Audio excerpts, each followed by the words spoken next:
Chisom was the only daughter of Mr. and Mrs. Okafor, a humble family living in a quiet Nigerian town. With two younger brothers still in secondary school, Chisom, only 18, bore a weight far beyond her age. After finishing secondary school, she took a job as a salesgirl at a local bar to support her family.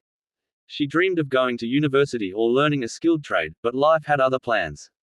One evening, a wealthy man named Chief Dyke strolled into the bar.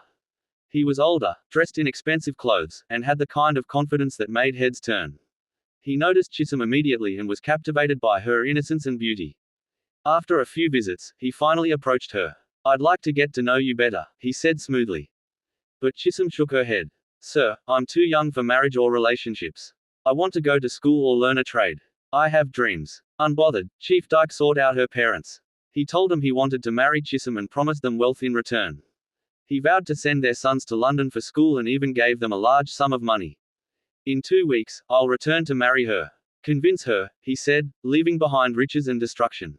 Blinded by greed, her parents turned on her. "This is a blessing. You will marry him," her mother insisted. Chisom pleaded with tears in her eyes, "But I'm just 18.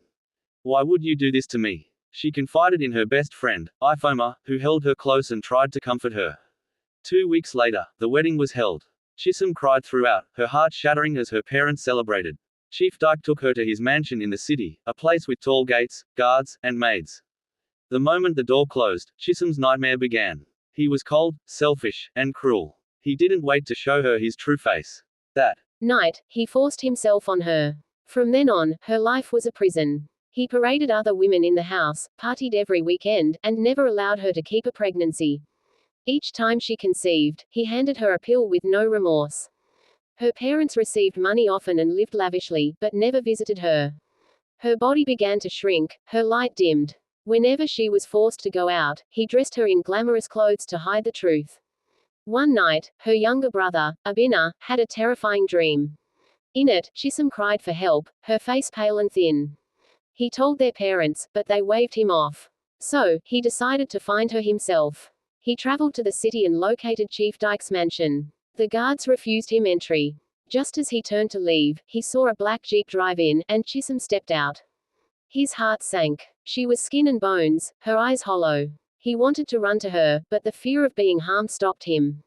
Instead, he rushed to the nearest police station. The police followed him back to the mansion. When the officers stormed in, Chisom saw her brother and collapsed into his arms. "Brother, save me," she whispered before fainting. They rushed her to the hospital. The truth unraveled. Chief Dyke was not only an abuser but a notorious drug dealer. He was arrested immediately. Mr. and Mrs. Okafor were called in. Seeing their daughter pale and lifeless, they broke down. The riches that once brought them joy now burned with guilt. After weeks in the hospital, Chisom began to recover. Her father's sister came to take her in, but Chisom refused to go back to her parents. "I'm afraid," she said quietly. Her aunt promised to protect her. Moral lesson. Chisom's story teaches that greed can blind people to the truth and destroy what truly matters: family, trust, and love. Parents are meant to protect and support their children's dreams, not sell them into suffering for material gain. It reminds us that not all that glitters is gold. Appearances can hide dangerous truths. Every child deserves the right to choose their future, and forcing them into adulthood too soon can have devastating consequences. Ultimately, true wealth lies in love, protection, and doing what is right, not in money gained at the cost of another's freedom or happiness.